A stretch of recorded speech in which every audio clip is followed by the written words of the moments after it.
The Secretary General of NUF, David Rubongoya, came out to reveal that districts in which Bobi Wine has set foot, and even came out to say that in some of the districts where he was blocked from campaigning, he's going to find time to go back there, which I think is a very good decision. In fact, Rubongoya said these statements. We have our president has set foot in 130 districts, which is a miracle considering the kinds of challenges that we have encountered on this campaign, considering the violence, the brutality, the killing of our people and all these things. But our president has covered 130 districts. Uganda has 146 districts and cities. So, meaning that there are only 16 that he hasn't stepped in. That means we have covered 89% of the districts in Uganda, districts and cities. Because cities are taken separately from districts. And he has been able to set foot in 89% of those areas. We missed out on several districts, 6 of them. That's Mbarara, Otuke, Padel, Chihula, Kanungu, and Fort Poto. If you look at the reasons why we missed out on those, most of those reasons are security related. The security forces interrupting our activities, taking our candidate through very, very long routes and making it impossible for him to get to the designated venues on time. In some cases, they just did blockades. You saw what happened in Fort Poto. In Barara, you remember we were raided and so many people arrested. They blocked us really from proceeding to campaign there. So yes, that is the challenge. We are, of course, going to cover some of the districts we had missed out on. In particular, Mbarara and Kanungu, we are going back there. In Mukono, we hadn't covered 2 constituencies of Mukono Municipality and Mukono South, and we shall go there and campaign there.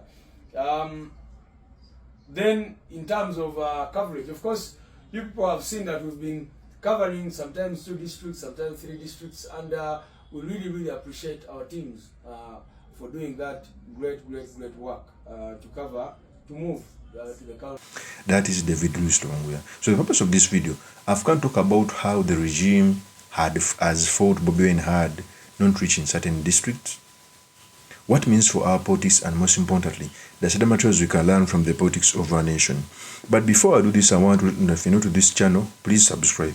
And if you're watching this video from a different platform, please head on to YouTube, type in Sula Mawagari. There's a lot of content of this nature.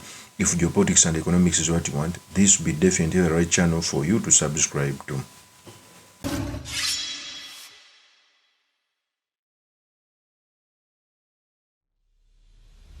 One, ever since the election started, it is true that Bobi Wine has moved a lot.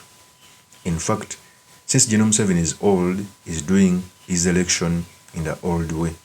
I remember I was studying about Kamuzu Banda. When Kamuzu Banda was campaigning in Malawi, he was too old that he didn't campaign very well, and he was defeated when multipartyism was declared. So I think this is akin to what happened to Kamuzu Banda when he was defeated. I think he was also 87 there. 7 is 82. Gone are the days where Genome 7 used to campaign in each and every constituency. Nowadays he enters a district and people are ferried, contained in a particular area for him to speak to the masses.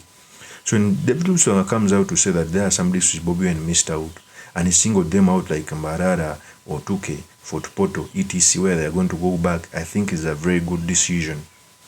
But even away from that, I think the Secretary General is missing out one thing. One, he talks about the districts, but there are some electoral areas where Bobi Wine is supposed to be, where he didn't campaign.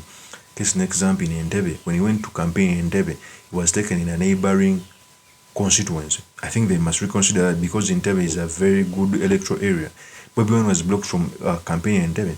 In fact, not only being blocked, I think the Secretary General should also sit down. In the most unlikely event Genome 7 is declared a winner, these are the things that are supposed to be put in a petition to nullify the election, not because you have just faith in the judicial system, but they're supposed to be there. You cannot tell me that I come to campaign in an area where the electoral commission designated like Entebbe and you block me. How? Like what took away Bobi Wine is not going to go, like Padera. How? Those are the answers which are supposed to be. As remember, there are few days remaining, and there are 3 days, because you are allowed to negotiate with the electoral commission to give you. In fact, if you are supposed to be free on a certain day, the election commission to sanction you to campaign, But those are things that are supposed to be asked. In areas where I didn't campaign because the police had blocked, this must be used as an issue in court.